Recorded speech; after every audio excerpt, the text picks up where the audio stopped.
Where you are, ready. Okay, the greeting song, everybody. Number 23, Count Your Blessings.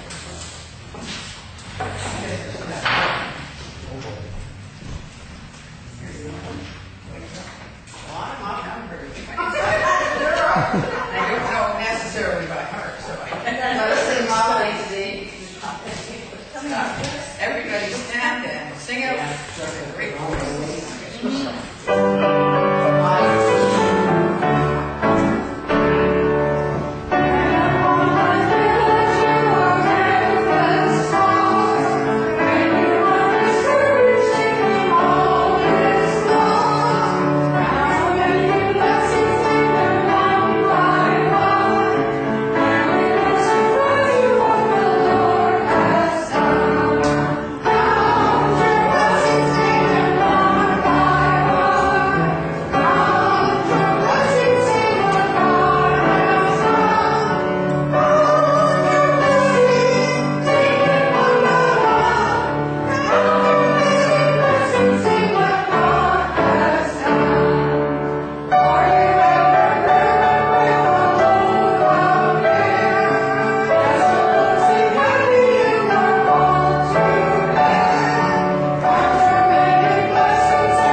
Welcome to the online people, and welcome to everybody here in the chapel this beautiful sunny day in sunny White Rock area. And just tell everybody we're glad that you got out and joined us in the church, even if it is a sunny day and you would like to be in the garden. So thank you for coming and welcome. Welcome, Derrick. Give everybody a hug. Say hi. Welcome, Shine. All the city is Joyce. Yes, but I'll give you my first pay in because I turned around and says, yes. Hi, Dan. Hello. Oh, yeah, nice seeing you.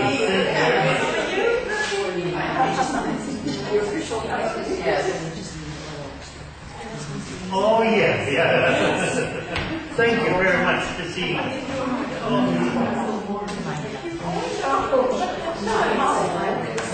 Now, for everybody, just remain standing for the opening prayer. Heavenly Father, we are so grateful that we have such a wonderful day to join each other in communion and fellowship, that we can join together and bring our hearts together, our love together, get rejoiced and refilled, and go out into the outer world. We meet day to day, that everyday, workaday world, and greet those people with love in our heart. Amen. Amen. If you'd like to be seated. You will notice that it does say on your handout that Lynn White is supposed to be sharing.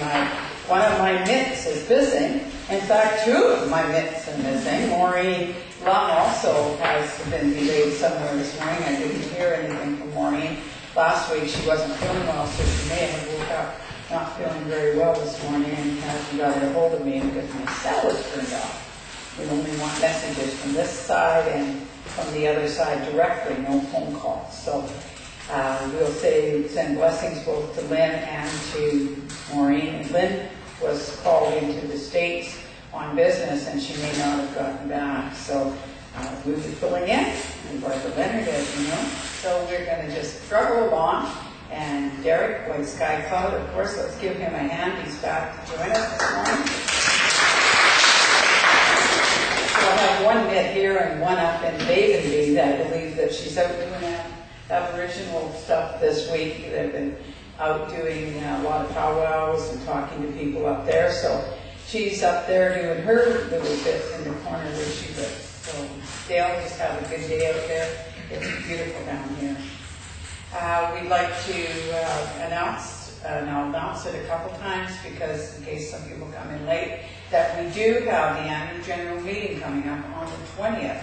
It will be right after service. We will serve a light lunch. We'd like everybody who's interested in the chapel, whether you are a formal member or not, to please attend, just to see what's going on with the chapel, what we're doing, how I'll update you on what's going on with the workings of the chapel and where the monies have been spent over the last year since we took this location over. So it's to your interest, if you're interested in keeping the chapel going, to be there and put some input so that we can make it all that you want it to be. So thank you so much for that. And now, if you would join us again with the wonderful music, How Great Thou Art, number 5, and then we're going to have Derrick.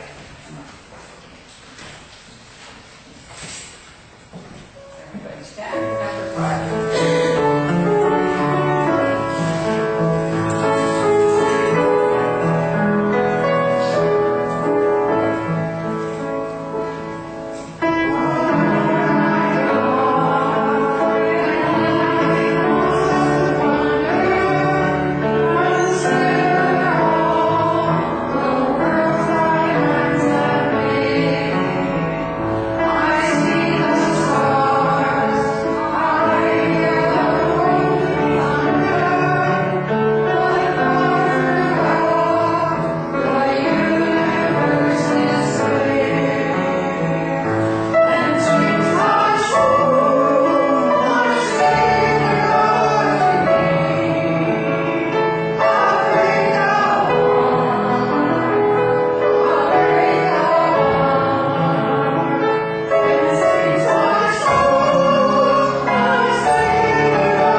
radio show that's on Tuesday evenings at 8 o'clock. If you'd like to tune into that, you'll find that a lot of times he has some really, really interesting speakers.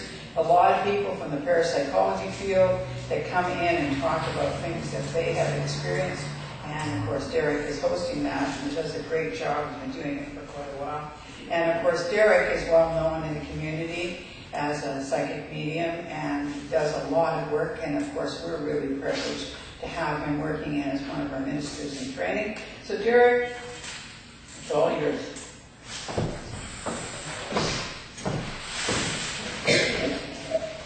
Good morning. Good morning.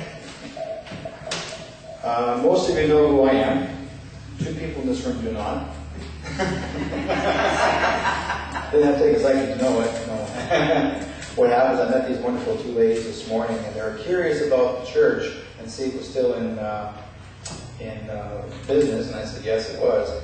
So we made it basically explain to them what how it's changed since the last church service run by Glory Montbrock, and that this one is being run continuously.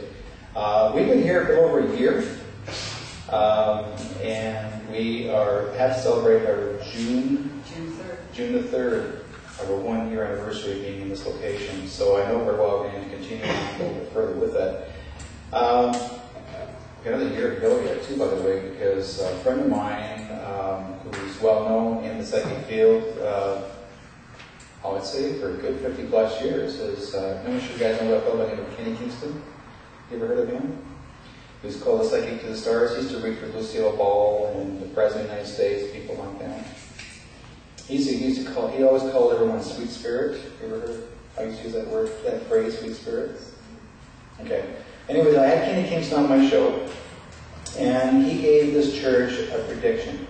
He said within 2 years we'll have a new church. Now that 1 year has gone by, so we're supposed to have a new church, a larger congregation. So all this can happen. I've listened to Kenny for years because he's one of my major influences since I was 13 years old. And at first, when I saw him on TV, I wasn't thinking the word psychic or the word medium. I just thought this guy was cool. Because when I'm watching him on TV, the guy that he was reading for on television was Tommy Banks. You ever heard of him? He had a Tommy Banks show up in Edmonton. Well, anyways, that's when I was living in Alberta, in northern Alberta, up in a small town called Disbury. Those over there in Disbury are watching, I know they are. And when I was living on the farm at the time, and I watched and saw him on TV, and I thought to myself, gee, it'd be kind of cool to be like a guy like him. And here I am. Right? So I haven't worked with actors and actresses and people in the field doing readings for them. So here I'm doing the same thing that Kenny's doing. And he's still going strong, this guy. He's still alive. He's still going strong because, like I said, having him on TV, he travels all across the U.S. and across Europe. He tells his stories. He's actually written a few books himself. And he's got quite the book. And he works with a lot of people that are famous, even after they've crossed over, because these are famous people that have been actors, actresses, and singers, entertainers. And he also works with them after they've crossed over, so you'll actually talk to them after and see how they're doing. So at times, when we also create a new friendship with people in this life, we always continue on carrying on the conversations with them, because at times in our life, we've always believed that when a person crosses over, that it's over. That we never speak to them ever again. You ever believe that before? Remember, you believe this yourself? The people, when they cross over, you think you can't talk to them ever again? Because basically, that's not true. You can. You can continue to talk to them and talk to them after they crossed over. We have the ability, all of us has the ability to do it. What I always encourage people to do is actually to use a little piece of paper and a pen or a pencil and just write your name down 3 times. And just write a letter. Just tell a story that you want to talk to them. Say, hi Mom, how are you doing? Hi Dad, how are you doing? Or hi good friend, how are you doing? And what happens is, you're going to get these little emotional feelings come through you. You feel like they're so overwhelming because you're going to have tears rolling down your eyes, down your face, and you feel so needed to be in contact with that person.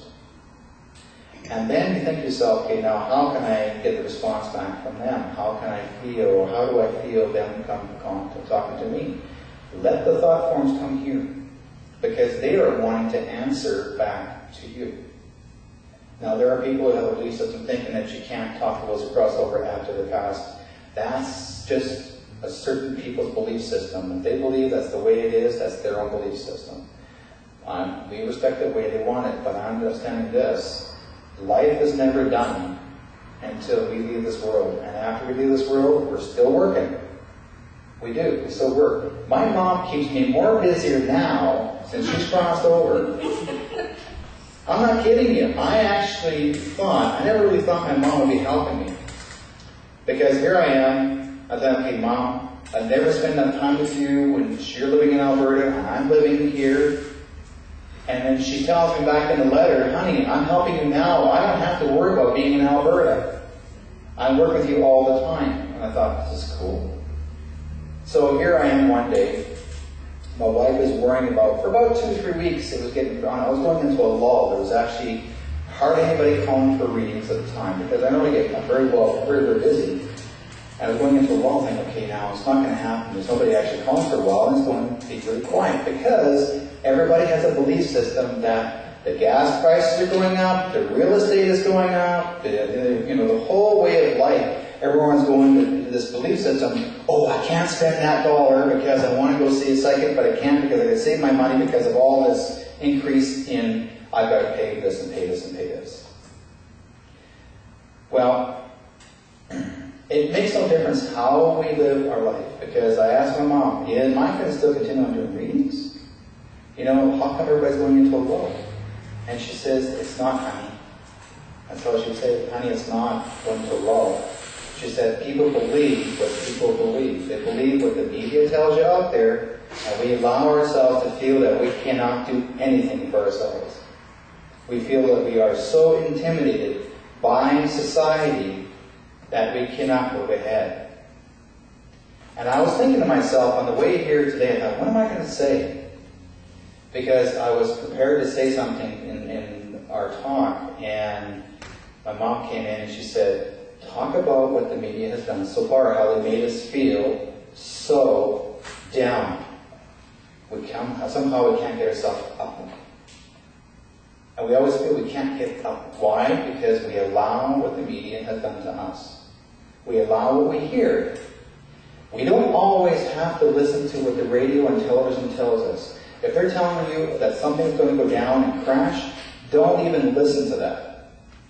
Because it's basically that big, tall, manipulative man who wants to make a big dollar out of you and scare you, and you make yourself believe it. I even put myself into a panic at one time thinking, okay, well, right, gas prices going up. My wife got so upset at me, she says, well, now I got to sell my car because gas prices are going up. And I said, don't even bring that up ever again. I'm not going to downsize my life because those guys out there are telling me what to do.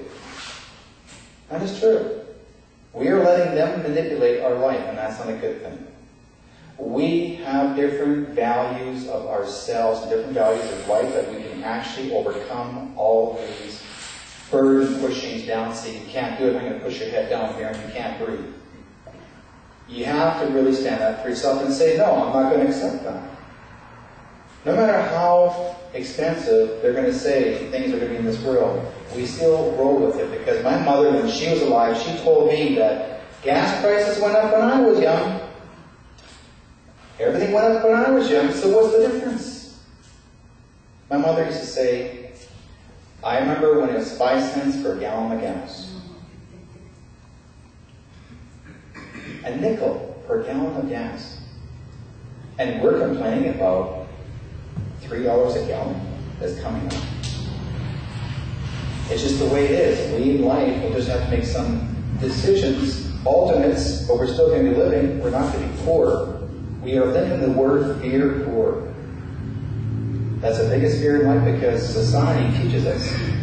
Whether our parents, how they raised us, oh, I better save my money, okay. Well, yes, that's smart, saving your money.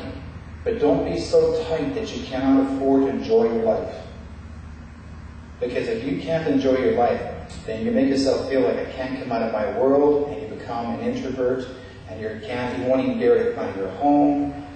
I've met so many people lately don't want to come outside any longer, they don't want to go anywhere, because what society has told them on radio media.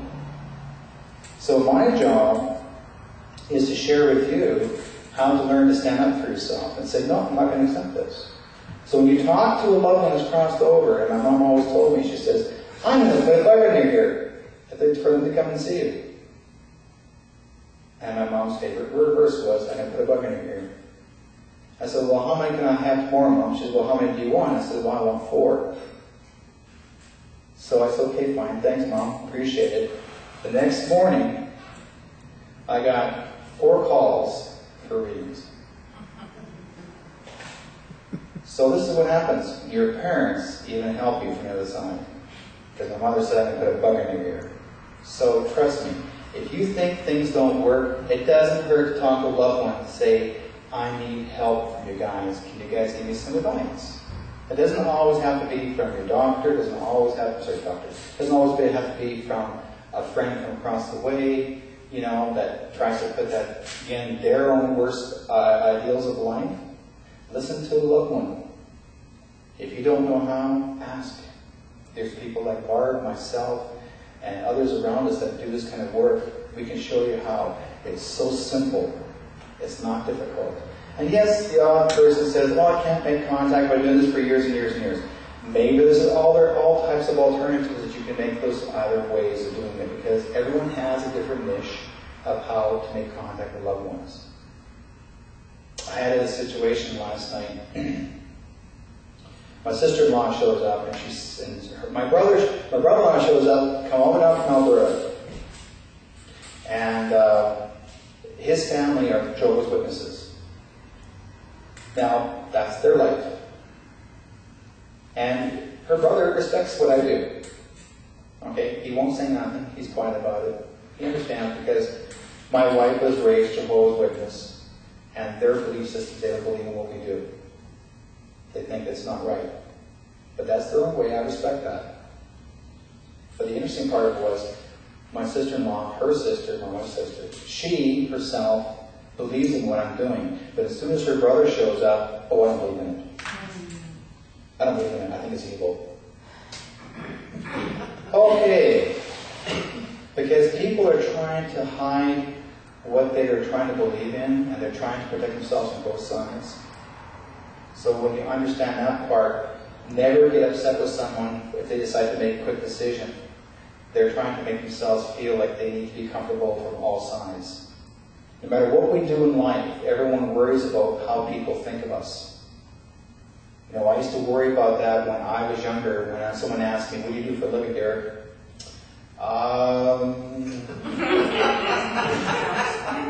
Counselor. What kind of counselor? Spike my tongue. Well, I work as a psychic medium. Oh, I shouldn't have said that. And then all of a sudden I get some response. They go, oh, really? Can you read me now? Yeah, I can read you. Can you read my mind? Am I thinking this down? And I said, I don't read minds. Sometimes I've actually been able to. But it throws people off. Right? Because it's an energy that we relate back and forth. So I find that interesting myself. But it took me a while to accept who I am.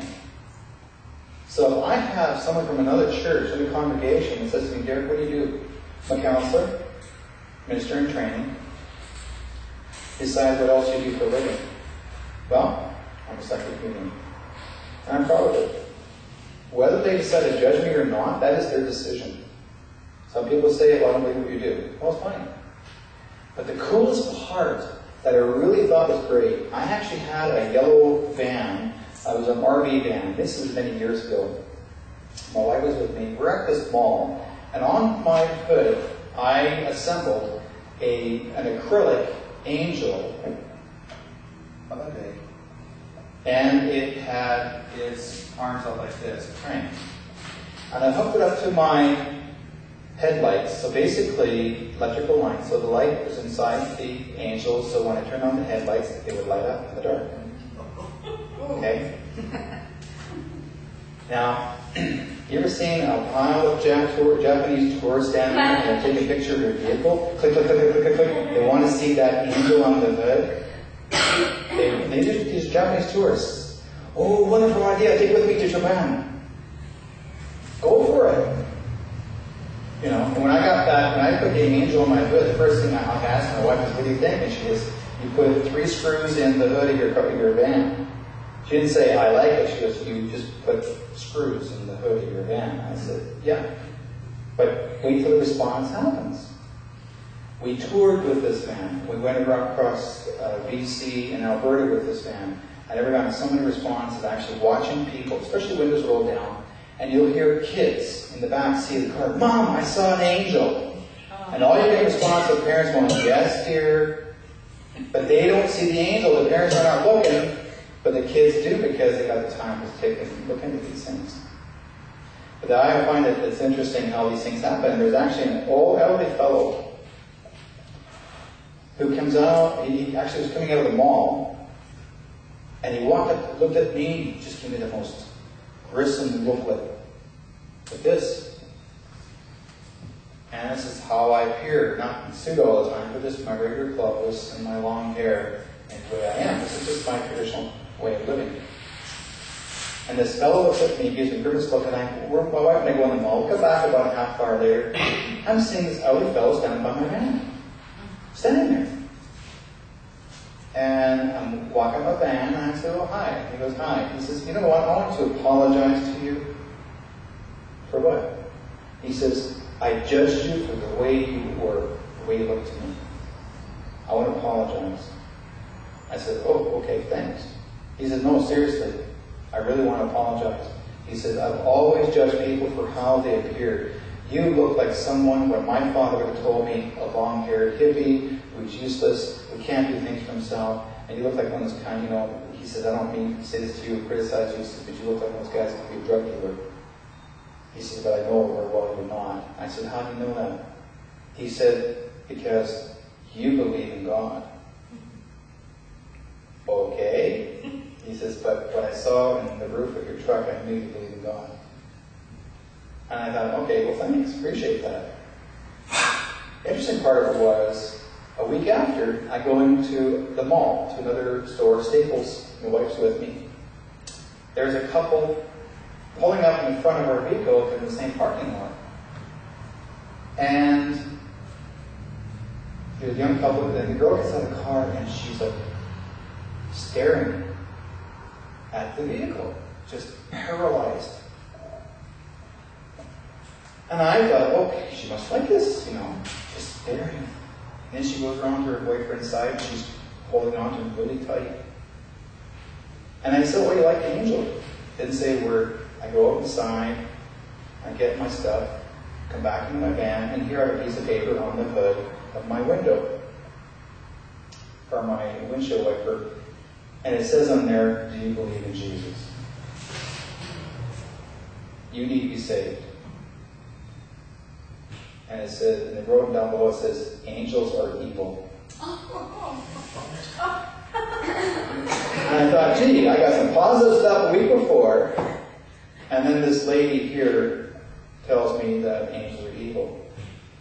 This is how society believes in itself. This is what they do. They make their own judgments. Instead of them having to talk to me and ask me what they think or answer me, they judge you the way you are. And the first thing I'll tell people, before you judge, talk to us first, because we're not so bad. Because we are easygoing people. When we went to Barb and I worked together in the homelessness program. We work with other churches and other congregations. And I was kind of thinking to myself, well, we do have a few churches here that may not believe what we do. But the interesting part was, not one church ever judged us. Not one. They looked at us, Barb and I, and said, "Welcome." And we thought, okay, we got to get them going here. But it felt really good. And we became part of that group. And then we were just at this meeting about a week ago. And we were looking for a name to make it positive for the homelessness program. So they wanted to call it Homelessness and Housing Program or something like this. And we're trying to figure it all out. I'm sitting there with Barb, and I looked at Barb and I said, "I know what it is they need, the word 2. Letter T-O, but capitalize it. Homelessness to housing instead of just homeless and housing." Well, we always use the word T-O, and they're calling it that. So it's going to help a lot for our people. And we help everyone, no matter if you're homeless in the street, no matter, and it's not just because homelessness means that you're in the street. Homelessness also means there's people out there that can't, that don't have a place to stay. These are single moms that were maybe lost their job. These are elders that don't have anything. They could have lost a loved one, that everything, the money's still up and the government still has that funding. These are people who are trying to help out. So we're asking also too, if you know anyone that has spare blankets, clothing, shoes, apparel, things that you don't want, to bring them to the church, we would like to use that for the people that are actually needing it. Okay? Appreciate it, guys. Thanks.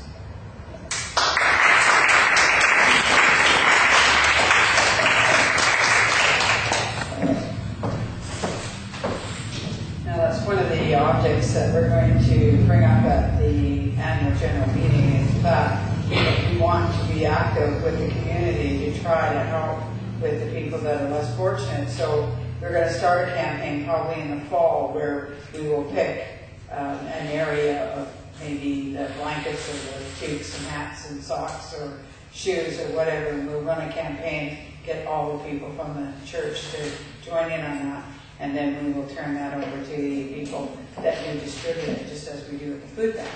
So I must say, Derrick, I was very proud of you working with me on this particular area, because Derrick is very serious about this, and we definitely want to become more involved. And you don't find out until you get to places like that exactly how bad it is. You don't know how many senior ladies that are surfing on other people's Chesterfields from place to place because they don't have a home of their own, and they go from family member to family member, friend to friend. And a lot of these things, Derrick and I found a lot of that out when we started working with these people. So I just like to thank you, Derrick, for giving the time. He comes with me once a month to this, and we give up the time. Sometimes it's a whole day, and sometimes it's a half a day. But, you know, we're giving that time for try to get our little bit of the corner covered if we can. I know we're not big, but we're impressive. We're impressive. So thank you for that. Of course, we are healing ministry. That is part of healing, is to try to make people comfortable. So we have every Sunday, there's a bowl at the back. You can add names to the bowl of people that maybe you feel are in stress or in need of healing. Just need the first name because God knows who it is. And every day, our healing facilitators do a prayer, and they concentrate on that bowl, and we send energy and prayer, power of intention, taking it to God, and having it come back down to the person who needs it. So do add to that. We also have seats back there, healing facilitators that will work directly with you, and if you will go back there. We want some special healing sent out, particularly for a young baby by the name of Paige, who's very, very ill in Alberta, and also for a niece of Joyce's that has just been suffering a tremendous amount of problems in the hospital, trying to get her back to some light. We're hoping that she's going to be able to survive through what's going on. So we need some extra healing for them. So if you just join the healer facilitators, we'll go to the back. We also would like everybody to bring the energy through them during the meditation, about 8 minutes of just quietly allowing the energy to move through your body.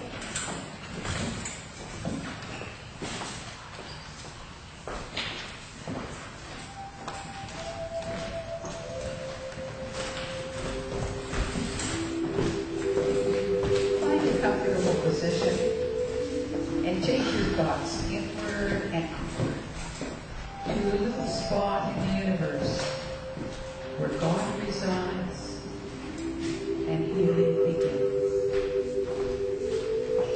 Allow the energy to move through the tips of your toes, moving backwards or around and round the body. And allow it to come out through the top of the head and flow over the body like a gentle summer breeze.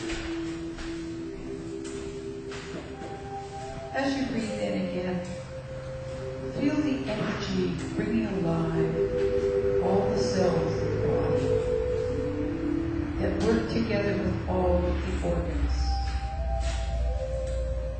And allow those organs to be like a wonderful symphony concert orchestra that play their instruments independently, but they play with such harmony and such rhythm that they are working for the whole beauty of the piece they are playing. And as you breathe the energy in and revitalize all of the energies in the body, in the cells, in the organs, know that you are doing that to bring healing to the whole. And as the energy comes in again through the tips of the toes, allow it to expand into the mind.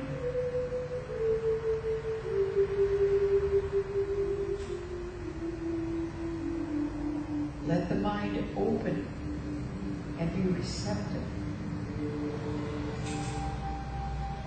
Let the mind be positive and be healthy, so that it may touch the dreams, the ideas that God has to make you all that you can be.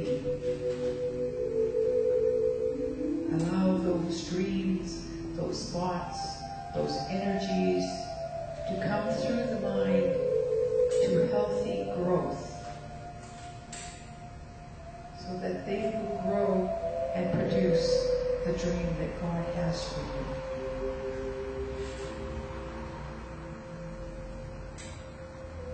Breathing in again, allow yourself to come in touch with the Spirit, that part of yourself that is always perfect. And allow the Spirit to communicate to the mind and the body what it needs for this journey that it is having in this physical existence.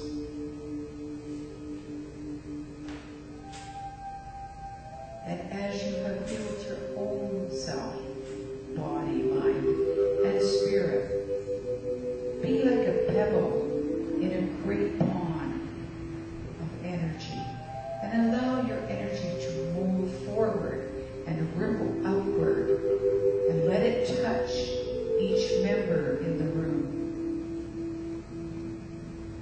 And joining together, allowing the energy to draw through everyone to facilitate the healing.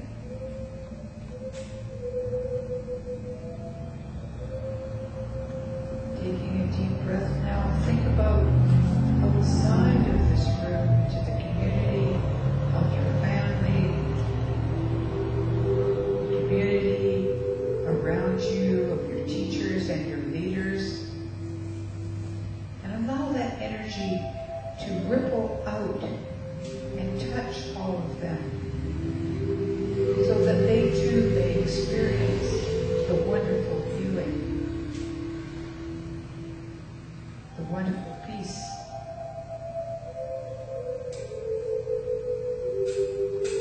Allow that energy now to go forward into the world, and not only touch the world's leaders, but to touch the animals, the vegetation, the waters, the atmosphere, so that they may be healed.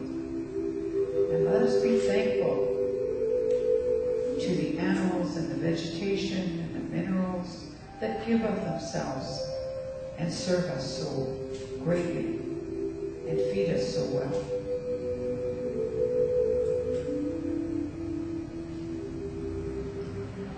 Allow us now to reach out into the universe, into other parts of the universe that we are not familiar with, or many mansions in God's world that we are not aware of, every room and every mansion. But we send love and we send caring, for God promises us that love and healing is never ending. And all we need to do is ask.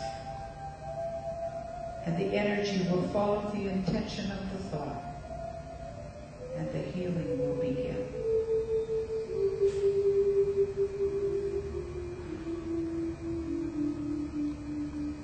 Now, as we circle back to the seat of the soul, take a few moments just to sit quietly before you come back to your everyday workaday work, to enjoy the tranquility and the peace of the healing area of your garden, the inner garden of healing.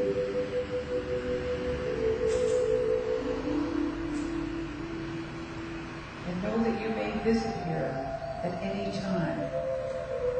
And God has promised that love and the healing is never ending. So open your hearts, your mind and your hand.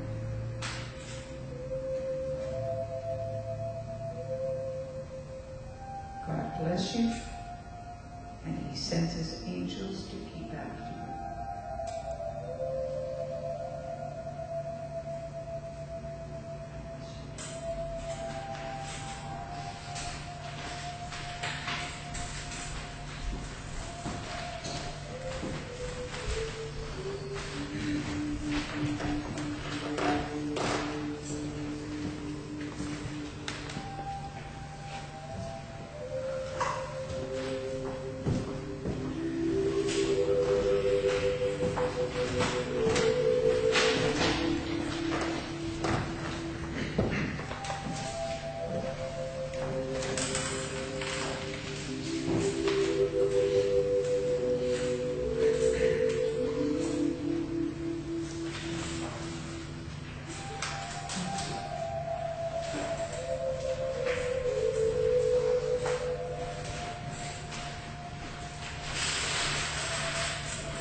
Realize that we're a power of energy, and one thought is added to another in prayer, it's multiplied to the nth degree to eternity.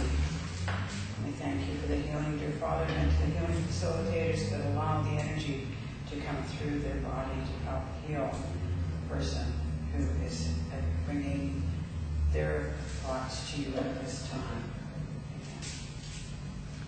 Well, we've got a lot of interesting things going on, and I have to thank Celia because she just plays at our music ministry. Played one of Joyce's absolute favorite songs that was favorite by her husband, called Great Ballard. And I see how Reverend Joyce Slavin was quite moved today by that piece of music, and as should be, that was a piece of music that was picked. And it is Joyce's birthday tomorrow, so that was from her husband. Thank you. Happy birthday, Joyce. I'd like to know if there are any other birthdays that are joining Joyce today, or anniversaries. Anybody else? No? No? So this is really special for you, Joyce. I knew that you just about fell over when you heard the music starting up, because you could hear his big voice joining in on that right now. So we'll say happy birthday. Thank you, Lord.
And by the way, there's a little birthday cake that is going to be shared after service. So stay for that. Okay.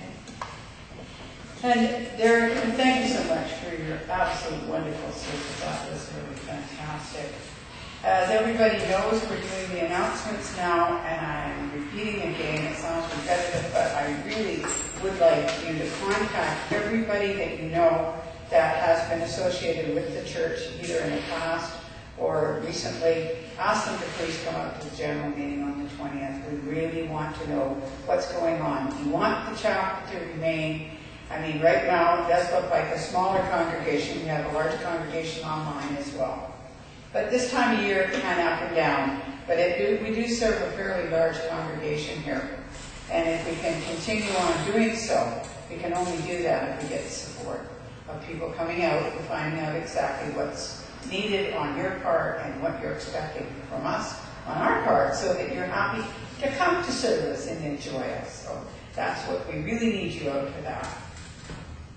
Now next week, we're going to have on the roster, we're going to have Reverend Charlene Smith. Now she's a Unity minister, retired, and she has spoken here a number of other times and very well received. So do pass that information out that she will be here the following week. And on the 13th, both of our music ministers cannot be here, and we believe that as it so happens in the Goddessens, I had already booked Cheryl and her husband Kevin for that Sunday. Actually, I booked it for the Sunday after that, on the 20th, and they phoned me and said, we have to go out and do a special program that day because they are musical professional entertainers, and could they change it to another day? And I said, well, change it to the 17th, and then I heard both of our gals were going to be away that day, and I thought, the Goddessens of this is just unbelievable. So they will be here the following week to share not only the wonderful talks that Cheryl gives right from the heart, but the beautiful music that they bring to us as well. The other big event, please get this passed out to everybody. Information's on the table over there. Rosemary Phillips is coming from the island. She's going to do singing and talking with Evan. We're going to do it on Wednesday night, and it will go from 7:30 to 9:30. And if anybody has not seen Rosemary, it is a treat to see. She actually works with a lot of folksy kind of music, and with John Denver stuff that she writes herself, other music, and gets us all bouncing when she's playing her guitar, and we all join in. But in between the music, she gives clairvoyant messages that she is getting throughout the audience, and it is just an absolutely fantastic time when we've had her here on a Sunday. We only get a little smidgen of what she actually does, but she's going to be here on the 23rd. And so anybody that wants tickets for it, it's going to be $15, which is really affordable for a whole night's of entertainment. And if you're bringing a friend, it's only going to cost you $28 to save $2. Okay, so that will be very good. So try to get the information on that. Go online, find out about it. Give us a phone call at home if you think you want to order some tickets, and we'll make sure they're here next week. We will have tickets on the table. And we have had a grand offer from our wonderful Winston, who brings us the flowers. Winston just thinks that she's a lovely lady, isn't she, Winston? And he said he will even put an ad in the paper for her. Okay, so God bless you, Winston. Thank you so much. Just to make sure that everybody gets to find out about her coming. He's enjoyed her so much when she's come. And I thank you, Winston, for that. And in the meantime, we'd like to wait upon your offering, for your offering, to help the support of the church. Number 21 is the offering song. If everybody would like to stand and join us in that. Celia, put this together with you. Thank you.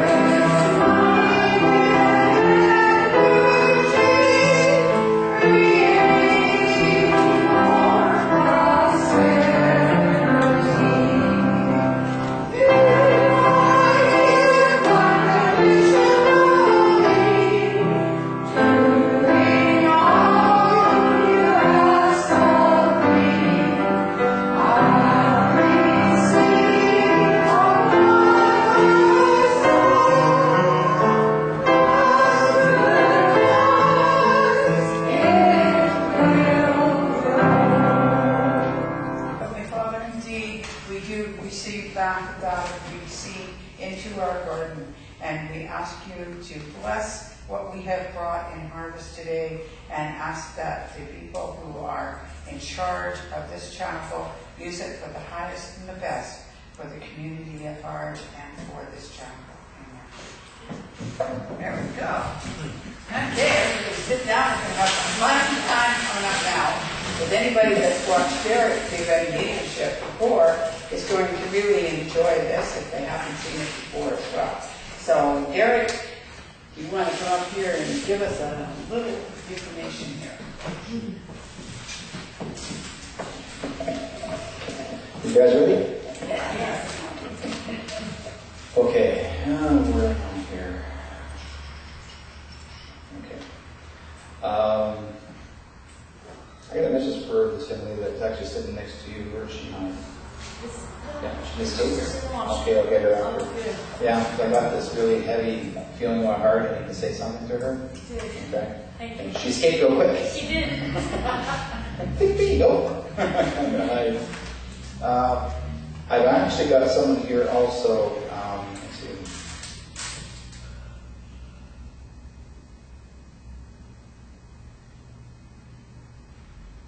I gotta go to you. Your first name?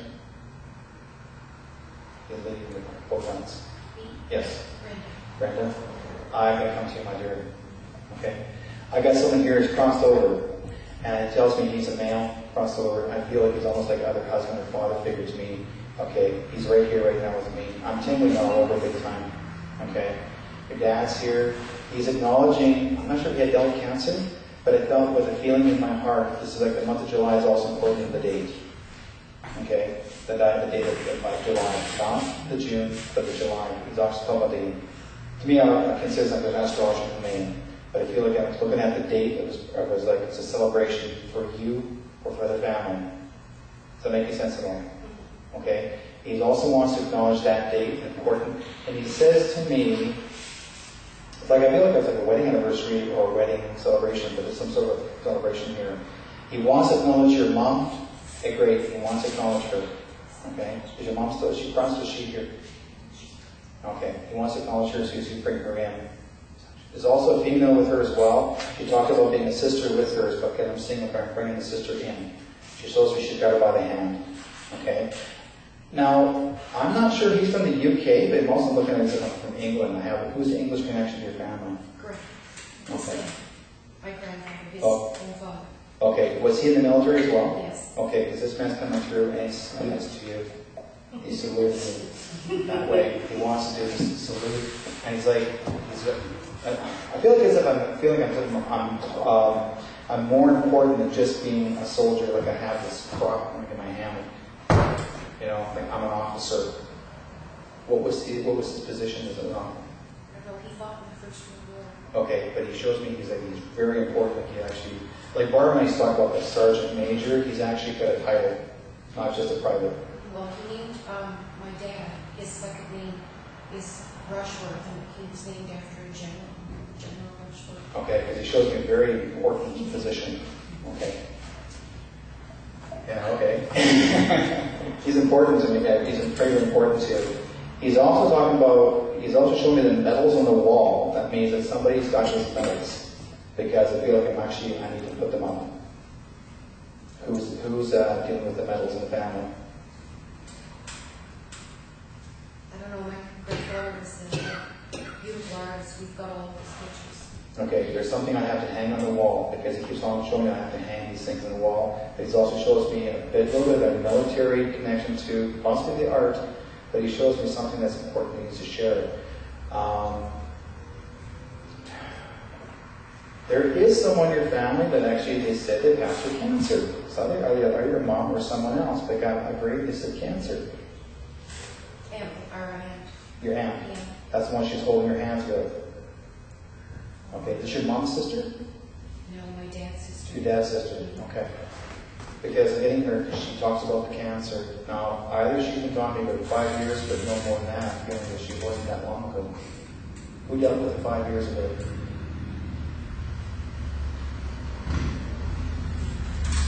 My mom. Okay. And she's also, it's almost her anniversary, because she says she's acknowledging her anniversary. Okay, I'm going May or June. It's an anniversary here. I'm being shown the cemetery as if that is like it's time. I need to see this. Okay? And she's also making fun. She's using the word Gumby. Like as if I've got a little toy from my childhood. You know, the little green thing that used to bend your feet back in your legs and everything. Gumby. I don't know what that means, but there's something. It's like she's going to the childhood. She wants to go to your childhood. And are you both sisters? Yes. Okay. Because I want to bring in. We're actually triplets. Okay. Because what I'm bringing in. Okay, it's just said sister, so there's got to be a reason. She wants to acknowledge also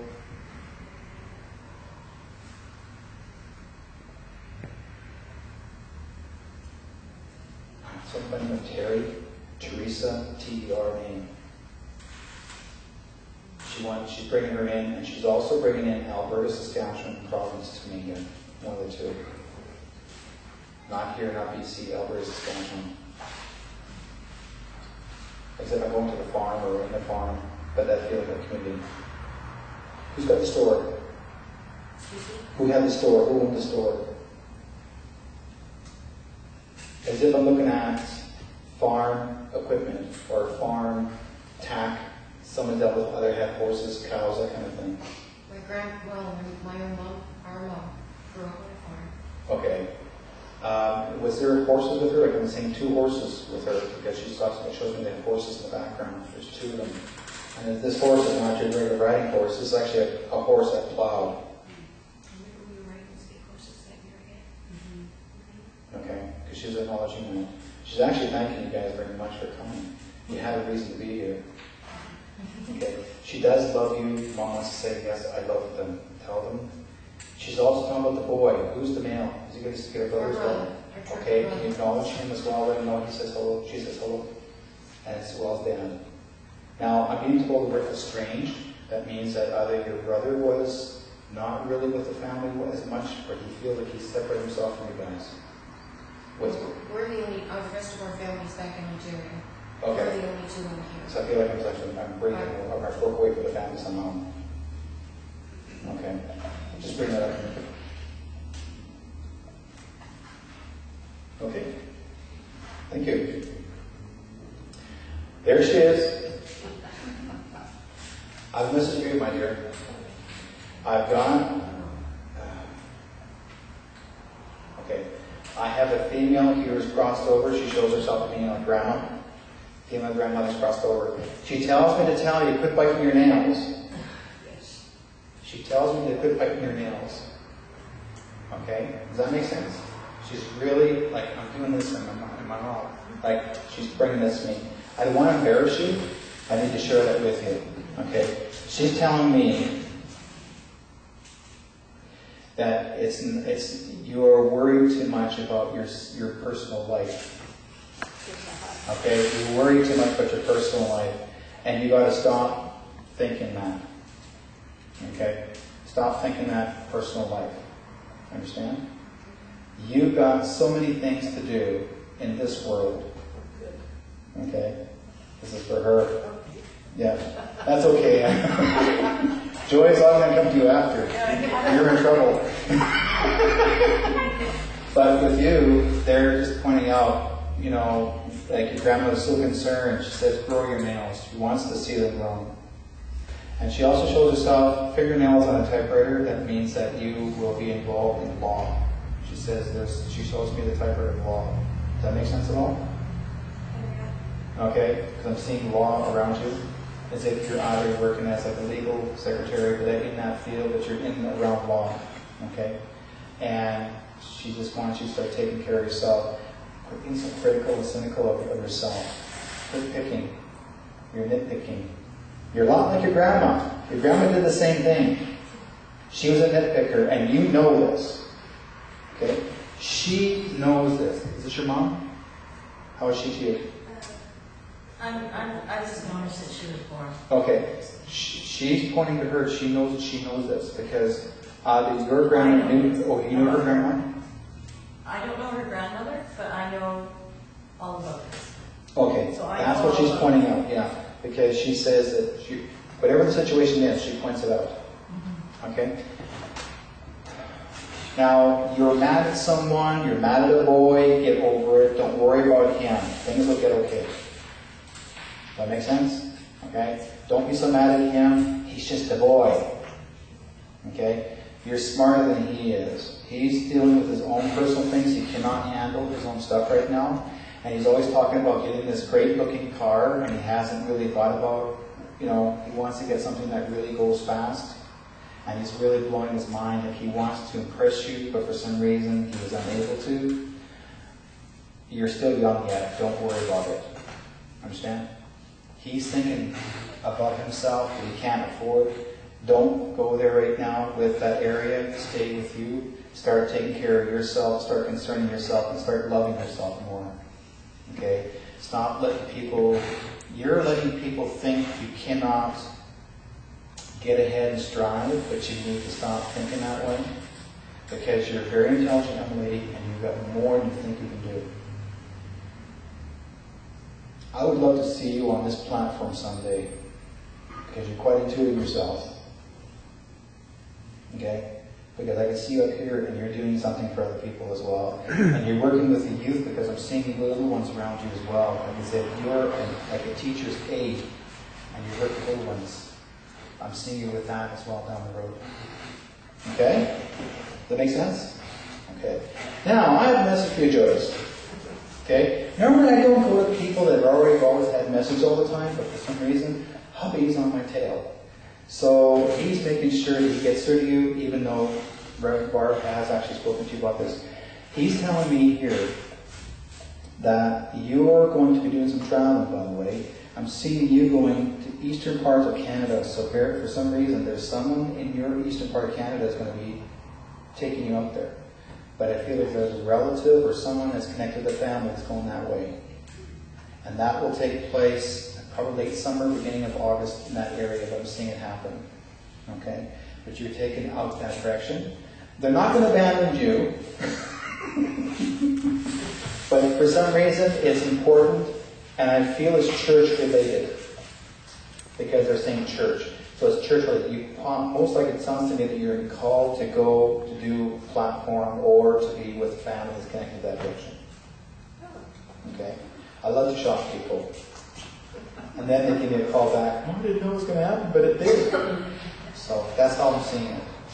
Okay? Okay. Also to turn up your hearing aid more. He says you keep playing with it too much and then you can't listen to him. You can't turn it off now. No. He's inner ear conversation. This doesn't mean a thing. You can't hear him in the outside world. It's inside. Okay. Okay, so he's getting to it. He's also showed me too, there's a book by your bedside. He showed me, I'm reading this book before I go to sleep. And he's actually saying that it's a wonderful book and he's glad that you're reading it. Can I tell you the name? Tell you what that book is? Sure. It's written by a traveller and his name's Derrick Whiteskycloud.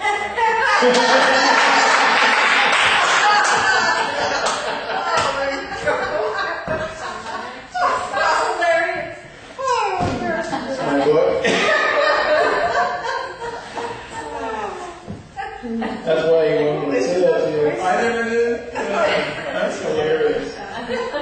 Kept me off guard. Love that.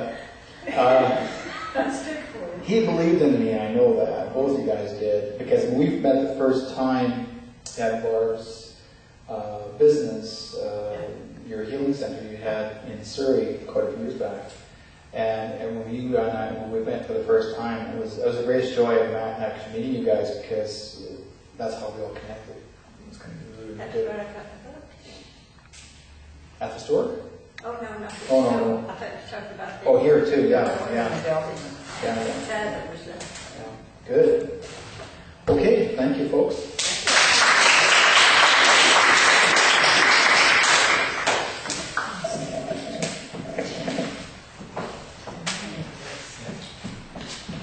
wonderful. Derrick is never let us down. He always has some really great humor along with whatever goes on up here. We never know. But that was a good one on you. You know, everybody should get that book now, I guess, because Dick said it was a good book. Yeah. He's been reading it edited. So you're going to have to catch up to him, he says. There you go. That's a better for us to describe it. Well, I'd like to thank everybody that participated here today, the congregation, the online people, and of course our wonderful music ministry with Celia, and most of all, Derrick, who does a fantastic job. Thank you.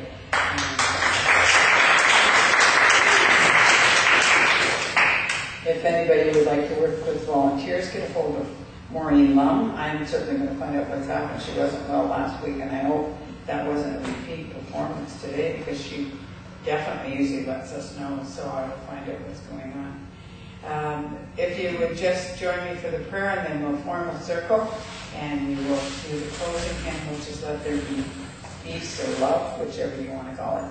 And we're going to have coffee and conversation and a little bit of birthday cake after the service.